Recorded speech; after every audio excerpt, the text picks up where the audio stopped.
ఇవాళ కవిత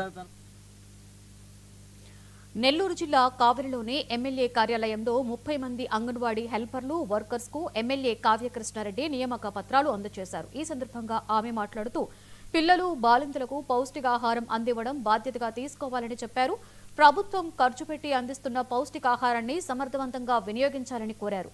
సొంత పిల్లల్ని చూసుకున్నట్లయితే అంగన్వాడీ కేంద్రాలలో పిల్లలను చూసుకోవాలని ఆమె సూచించారు.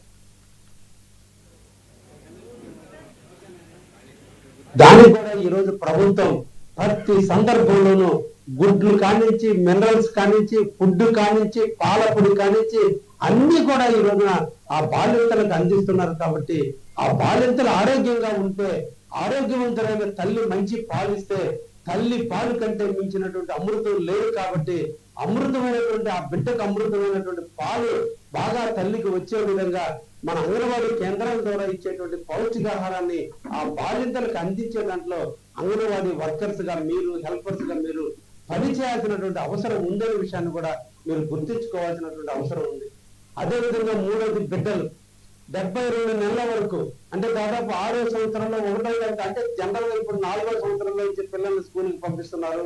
ఇవన్నీ కూడా అంగన్వాడీ కేంద్రాల్లోనే అన్ని అక్షరాలు నేర్పించడం కానించి రైమ్స్ నేర్పించడం కానించి పదాలు నేర్పించే కానించి తల్లి చిన్న చిన్న మాటలు నేర్పుద్ది, తండ్రి నడక నేర్పుతాడు.